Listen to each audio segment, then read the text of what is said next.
그리스도인으로 우리는 이 땅을 살아가고 있습니다. 세상에서 신분을 나누는 또는 자격을 나누는 방법은 여러 가지가 있겠지만 영적인 시각에서 볼 때는 하나님의 자녀이냐, 하나님의 백성이냐 아니냐 이것으로 볼 수가 있겠죠. 모든 그리스도인들은 하나님께서 택하시고 부르시고 자녀 삼아 주신 자들입니다. 그렇기 때문에 우리는 세상에서 조금 세상에 하나님을 알지 못하고 예수님을 믿지 않는 사람들과는 다른 신분을 가지고 살아갑니다. 이 세상에서 그렇게 살아가는 것이 무슨 의미가 있느냐 라고 생각할 수 있겠지만 하나님께서는 우리를 다르게 취급하시고 또 다르게 보시죠. 이 땅에서도 우리는 사명을 가지고 살아가는 존재입니다. 그 사명이 바로 복음을 전하는 일이에요. 그리스도인의 사명은 내가 천국을 보장받았으니 이제 이 땅에서는 대충 살다가 천국 가면 그만이다 라는 목적으로 하나님이 이 땅의 생명을 연장시켜 주는 게 아니라는 것이죠. 만일 그랬다면 하나님께서는 예수 믿는 순간 그냥 천국으로 데려가면 되잖아요. 굳이 왜 험난한 세상에 오래 살게 하셨을까요? 우리가 생명을 연장하고 있는 이유는 사명이 있기 때문에 그렇습니다. 그 사명이 바로 복음을 위한 사명이라는 거죠. 나이가 80이 되든 90이 되든 100세가 되든 사명이 없는 사람은 살 의미가 없죠. 근데 하나님께서 우리에게 사명 주셨고 그 사명을 이루도록 우리를 이 땅에 머물게 하시는 것입니다. 교회에서 우리가 모여서 예배를 드리는 것도 결국 하나님의 은혜와 또 성령님의 충만하시게 하시는 그 능력을 힘입어서 그 사명을 감당하러 세상에 나아가라는 것이죠. 세상에서 복음 전파의 사명을 감당하게 하기 위해서입니다. 요즘 여러분들이 많이 듣고 있는 그런 용어가 미셔널 라이프, 미셔널 처치, 선교적 삶 또는 선교적 교회라는 이야기를 많이 듣습니다. 이 말은 교회의 존재 목적을 잘 표현해주고 있습니다. 즉 우리는 교회 안에서 머무는 그냥 신앙 공동체 안에서만 영향력을 끼치고 주고받는 존재가 아니라 세상 속에서 그 복음의 능력을 드러내며 전하며 살아야 되는 존재라는 것이죠. 그것이 교회가 할 사명이고 교인, 성도가 해야 될 삶의 모습인 것입니다. 그런데 우리가 많은 성도들이 신앙생활을 하다 보면은 신앙생활의 모든 관심이 교회 안에만 머물러 있어요. 교회 안에서 내가 어떻게 신앙생활을 할 수 있을까? 교회 바깥에, 가정에서나 일터에서는 신앙하고 상관없는 삶을 살아도 괜찮은 것처럼 살아가고 있어요. 그것이 아니죠. 우리의 신앙의 그 영향력은 사실 교회 바깥에서 드러나야 되죠. 근데 나가려고 하지 않는 성도들이 많아요. 그냥 교회 안에 머무는 것. 그 안에서 만족하고 그 안에서 있으려 합니다.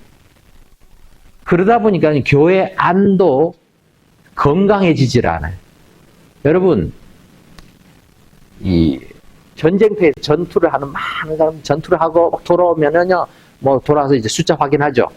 누가 살았니, 누가 죽었니, 누가 부상을 당했니 확인하고 또 치료하고 정비해가지고 나가서 또 싸워야 되고 이러면요, 정신이 없습니다. 들어와가지고 막 있으면서 다시 정비를 하고 어떻게 또 싸워야 될지 전투를 해야 될지 그것에 목적을 가지고 초점을 맞춰서 열심히 준비를 하죠. 그런데 그냥 후방에서 전쟁도 없이 그냥 가만히 있는 부대는요, 할 일이 없으니까요, 이 문제가 생기는 거예요. 다른 것에 자꾸 서로 간의 관계에서 정신없이 바쁠 때는요, 그리고 전쟁터에 있을 때는요, 전우애가 얼마나 확실합니까? 자기 생명을 막 희생해서라도 살리려고 하고 하는데, 후방에서는 그런 게 자꾸 없어지는 거죠. 자기들끼리만 있다 보니 그렇게 돼요. 교회 안에도 마찬가지죠. 교회가 바깥에서의 그 역할들 제대로 못하면요, 교회 안에서 자기들끼리 치고받고 싸우는 일들이 생겨요. 음식이 이렇다니, 아니면 이 사람은 저렇다느니, 이런 거 가지고 싸우는. 그게 아니라 다 우리가 동료이고, 또 하나님 앞에서 정말 함께 영적인 전투에 임해야 될 전우들인데, 그것이 아니라 자꾸만 서로의 문제점들을 가지고 판단하고 또 평가하고 이런 것에서 교회가 건강해지지 못하는 경우들이 있죠. 교회는 세상을 향해서 자꾸 나아가는데 세상에서의 그 역할들을 감당할 수 있도록 서로 힘을 실어줘야 되는 역할을 해야 되죠. 하나님께서는 우리를 이렇게 복음의 일꾼으로 부르셨습니다. 쉽게 말해서 일꾼이고요. 어떻게 보면요. 용사죠. 그리고 전사들입니다. 세상을 향해서 우리는 영적인 전투에 임하는 전사들입니다. 전투를 감당해야 되는 그런 군사들이죠. 우리에게 먼저 복음을 알려주셨고 복음에 반응하게 하셔서 하나님의 축복의 선물인 하나님의 자녀 되는 권세와 영생을 누리게 하셨습니다. 이 놀라운 사랑과 은혜를 베푸시면서 하나님께서는 그러면 너희끼리 잘 모여서 잘 지내라가 그냥 내가 오라 그럴 때 와라 이렇게 하시지 않았다는 것이죠. 우리뿐만 아니라 세상의 다른 사람들에게도 아직도 하나님의 그 사랑과 구원의 방법을 알지 못하는 사람들에게 그 복을 나눠주라고 명령하셨습니다.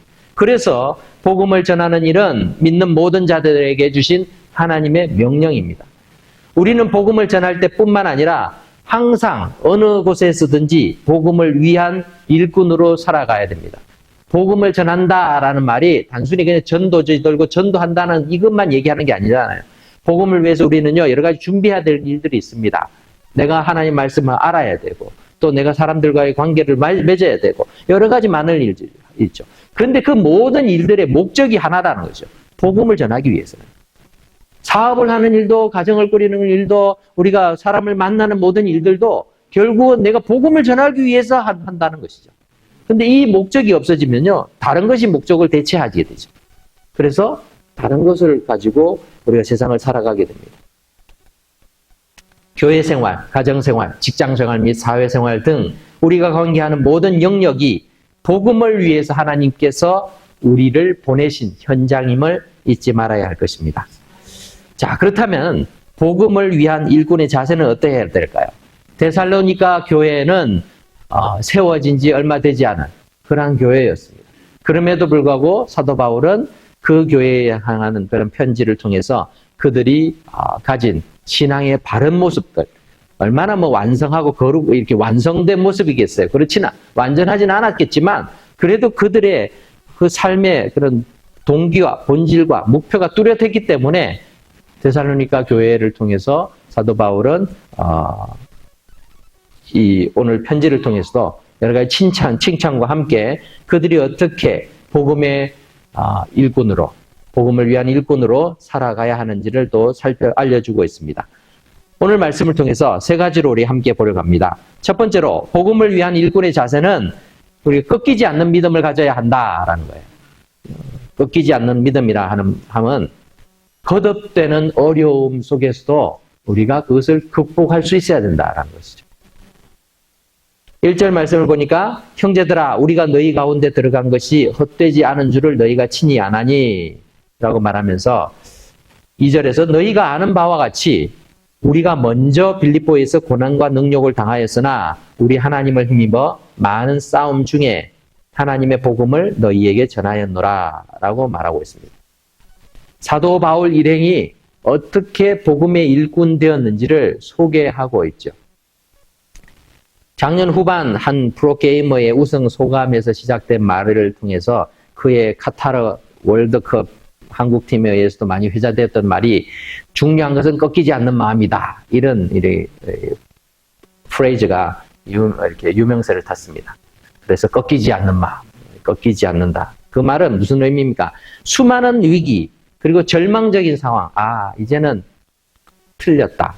이제는 이기기 힘들겠다라고 생각되는 그 순간에도 포기하지 않고 끝까지 그 자기 마음을 지키니까 결국 우승을 하거나 승리를 했다라는 것을 이렇게 실제로 경험하면서 이 용어들이 사용되었습니다. 사람이 한번 어려운 일을 당하면 똑같은 어려움을 다시 당하고 싶은 생각이 사라지죠. 그죠? 사람에 대해서도 마찬가지예요. 어떤 사람이 내가 이렇게 친절하게 됐는데 나에게 아주 모욕적으로 이렇게 대우를 하면요. 그 사람한테 또 다시 그렇게 하고 싶지 않아요. 그 첫인상, 한 번의 그런 인상이 우리에게 굉장한 그 영향력을 미치죠. 빌립보에서 사도 바울은 복음을 전하다가 전도하다가 누구를 만났는가 하면은 귀신 들린 한 여종을 만났어요. 여자 종인데 이 여종이 귀신이 들려 귀신의 능력으로 점을 치는 거예요. 점을. 그러니까 점을 치는데 사람들이 그것을 많이 찾아오니까 이 여종에게는 주인이 여럿이 있었어요. 그러니까 다 투자를 해가지고 귀신 들린 점 치는 여종을 통해서 수입을 얻는 거죠. 근데 이 여종은 얼마나 불쌍한 인생이에요.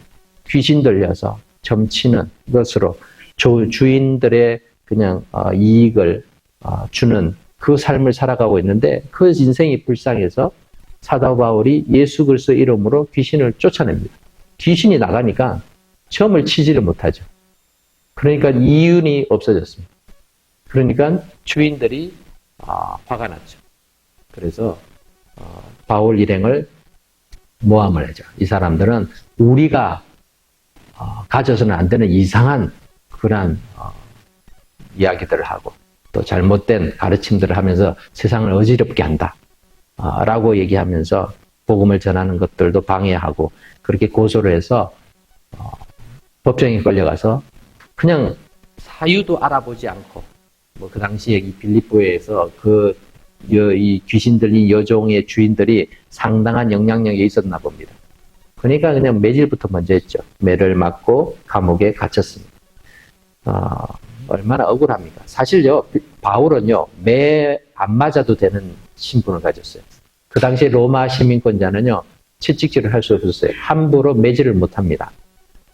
그런데 바울은 자신의 신분을 얘기하면 안 맞을 텐데 얘기하지 않아요. 그리고 맞았어요. 그리고 감옥에 들어갔습니다. 감옥에서 밤에 찬양하죠. 아프고 속상한데 찬양이 나오겠어요? 그리고 불평이 나와야 되는데 찬양을 합니다. 그 찬양을 통해서 하나님께서는 지진을 일으켜서 옥문이 다 열리고 바다에 매였던 착고가 열리게 해요. 이 상황 속에서 잠자던 간수가 깨서 이제 나는 이제 죄수들이 다 도망간 것 같으니까 죽어야 되겠다. 자결하려고 하는 것을 말리고 오히려 그 간수의 가족을 전도하는 계기가 되죠. 그렇게 해서 빌립보를 나오게 됩니다. 자, 좋은 일하고 뭐 나쁜 도둑질한 것도 아니고 남을 괴롭힌 것도 아니고 정말 한 불쌍한 영혼을 살려주고 이런 좋은 일을 하고 했는데 그에 대한 대가는 심한 매질과 구금이었어요. 감금이었습니다. 그 다음에 도착한 곳이 데살로니가였습니다. 거기 가서는 좀 쉬자. 우리가 사정보고 눈치 보고 상황이 여의치 않으면은 그냥 좀 다른 곳을 가서 하든지 이렇게 하자라고 할 수 있잖아요. 근데 데살로니가에 가서 똑같이 복음을 전하고 있습니다. 그러니까 똑같이 유대인들이 와서 유대인들이 거리에 저자의 불량배들, 뭐 요즘 말하면 그냥 뭐 족폭들 이렇게 다 끌고 와가지고 이렇게 잡으려고 합니다. 그렇게 하는 걸 또 도망쳐가지고 나와야만 했습니다. 그러한 상황들을 겪으면서도 바울은 복음을 전하고 예수님의 말씀을 전하는 가르치는 일에 포기하지 않았다라는 것입니다. 그 외에도 바울은 수많은 어려움을 겪어야 했습니다. 그것이 고린도 후서 11장 23절에서 보면 나오고 있죠. 11장 23절에 이렇게 말합니다. 그들이 그리스도의 일꾼이냐 정신없는 말을 하거니와 나는 더욱 그러하도다. 내가 수고를 넘치도록 하고 옥에 갇히기도 더 많이 하고 매도 수없이 많고 여러 번 죽을 뻔하였으니 어떻게 죽을 뻔했느냐? 유대인들에게 40에서 가나 감한 매를 5번 맞았으며 유대인들은 40대까지가 매로 치는 최고의 형벌이었어요. 40대 이상은 사람에게는 행할 수 없는 거라 생각했어요. 그래서 40대를 치다 보면요, 헷갈려가지고 41대를 때리면은 때린 사람이 책임을 져야 돼요. 그러니까 혹시나 해서 40에서 한 대를 적게 쳤어요. 39대. 실수해도 40대 넘어가지 않으니까. 그런 이 매질로는 최고형인 태형을 5번에 맞았다라고 말하고 있죠. 3번 태장으로 맞고 1번은 또 돌로도 맞고 또 3번 파선하고 일주야를 깊은 바다에서 지냈습니다. 여러 번 여행하면서 강의 위험, 강도의 위험, 동족의 위험, 이방의 위험, 시내의 위험, 광야의 위험, 바다의 위험 거짓 형제 중에 위험을 당하고 또 수고함에 애쓰고 여러 번 자지 못하고 줄이며 목마르고 여러 번 굶고 춥고 헐벗었노라. 왜 이렇게 했었어요? 왜 그랬을까? 바울이 뭘 잘못했길래? 바울은요, 그 당시 사회에서는 좋은 신분에 있었고 엘리트였고 얼마나 자기가 누릴 수 있는 게 많았는지 몰라요. 그런데 예수님을 믿고 이 모든 것을 배설물처럼 여기죠. 그리고는 주를 위해서 나갑니다. 그런데 주님을 위해서 일할 때, 복음을 위해서 순종할 때 다가온, 자기에게 돌아온 것들은 오늘 방금 읽었던 말씀처럼 수많은 고난이었어요. 모진 그런 인생이었습니다. 그럼에도 그는 복음을 위해서 살아가는 그 일꾼의 자격을, 그 일을 포기하지 않습니다. 사도 바울이 정말 그렇게 하면서까지도 무엇을 염려하고 있느냐? 고린도후서 11장 28절을 보면 알 수 있습니다. 이 외의 일은 고사하고 아직도 날마다 내 속에 눌리는 일이 있으니 곧 모든 교회를 위하여 염려하는 것이다. 자기가 당한 고난은 별로 중요하게 생각도 안 해요. 그거보다 더 이 바울이 걱정하고 있는 것은 교회를 염려합니다. 교회가 주님의 교회들이 바로 설 수 있을까? 그 교회의 사명을 제대로 감당할 수 있을까를 염려하고 있습니다. 우리 29절, 30절 같이 읽어봅시다. 누가 약하면 내가 약하지 아니하며 누가 실족하게 되면 내가 애타지 아니하더냐. 내가 부득불 자랑할진대 내가 약한 것을 자랑하리라. 예.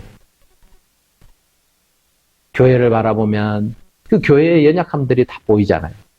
목사로서도 장로님, 권사님, 성도들도 보면요. 우리가요. 좋은 점은 처음엔 좋은 점만 보이지만 조금만 시간이 지나면 나쁜 점들이 보여요. 부족하고 단점들이 다 보여요. 사람의 문제들도 보입니다. 그런데 그것들을 이렇게 볼 때 어떤 사람들은 내 마음을 내가 마음 아파하면서 저 사람이 저렇게 힘들거나 어렵거나 부족하거나 그걸 가지고 기도하는 사람이 있는가 하면 어떤 사람들은 그것을 비난하게 되겠죠.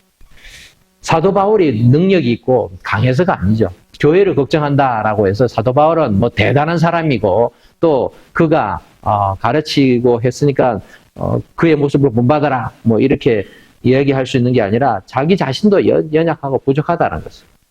그럼에도 불구하고 자기가 바라볼 때에 참 교회를 생각하고 그 교회의 어려움들을 보면서 마음이 안타까운 거죠. 누군가가 믿음에서 떠나게 되고 믿음이 흔들리게 되면 마음이 애타는 거예요. 어떻게 하면 될까? 어떻게 하면 될까?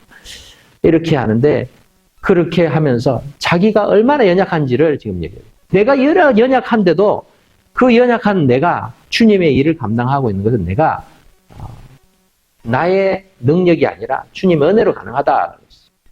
하나님께서 주신 그런 사명을 감당하기 위해서 여러 번 이렇게 많은 벌을 받고 고난을 당했지만 그럼에도 불구하고 포기하지 않고 꺾이지 않는 것은 주님을 바라보고 있기 때문에 가능한 것이죠.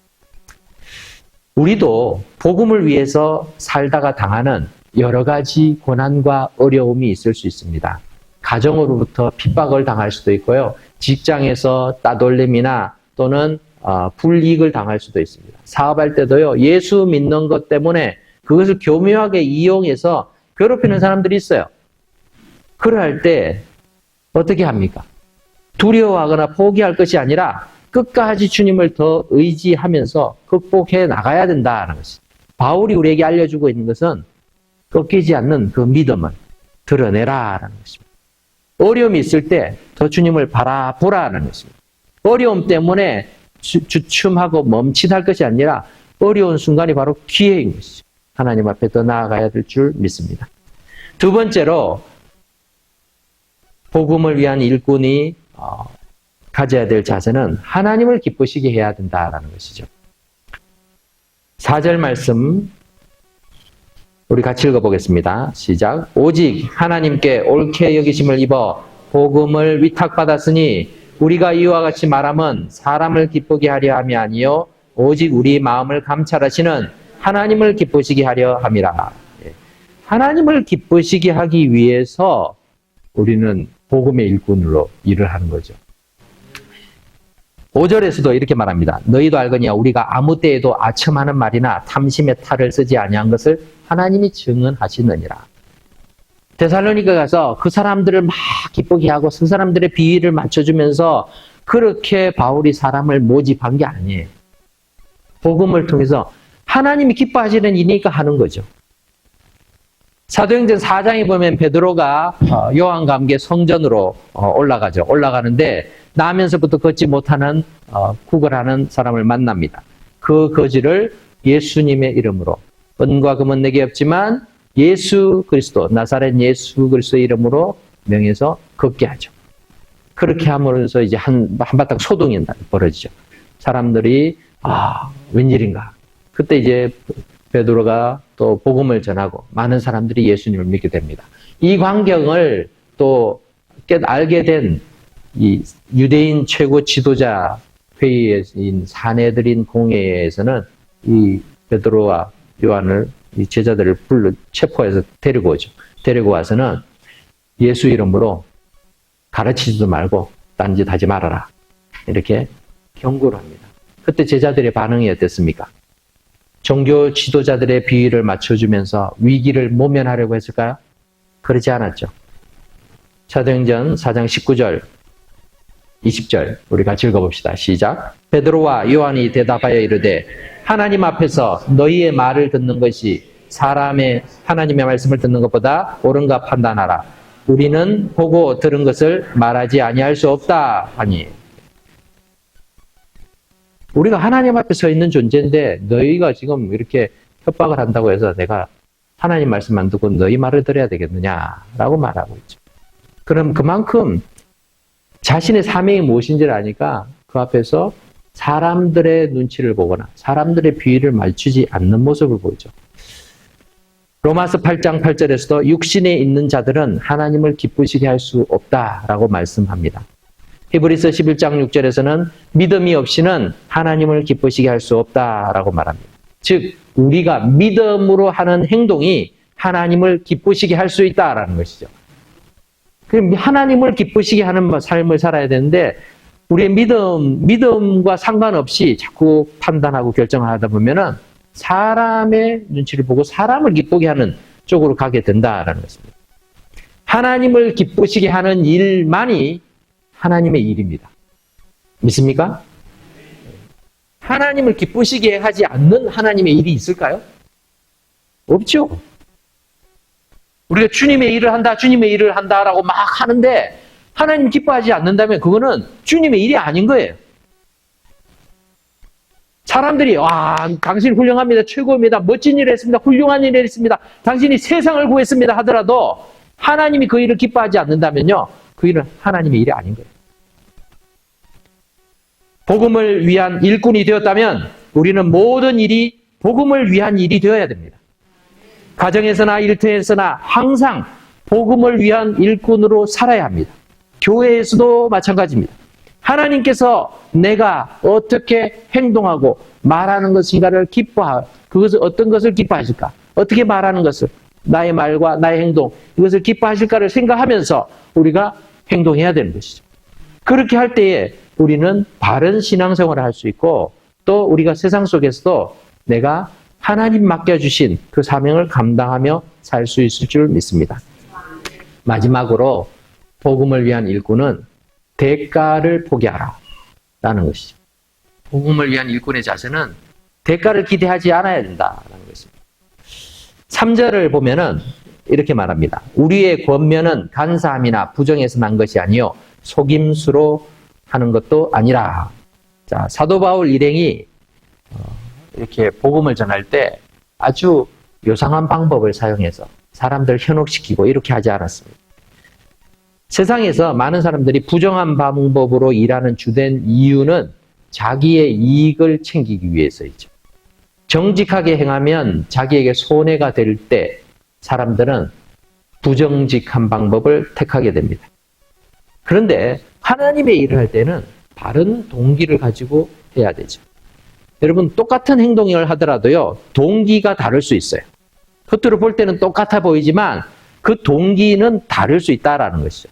어떤 사람에게 누군가가 친절을 베푼다. 친절을 베푸는 행위가 정말 좋은 선의를 가지고 행하는 경우도 있지만 어떤 경우에는 저 사람을 이용하기 위해서 저 사람에게서 내가 어떤 이득을 챙기기 위해서 친절을 베풀기도 하죠.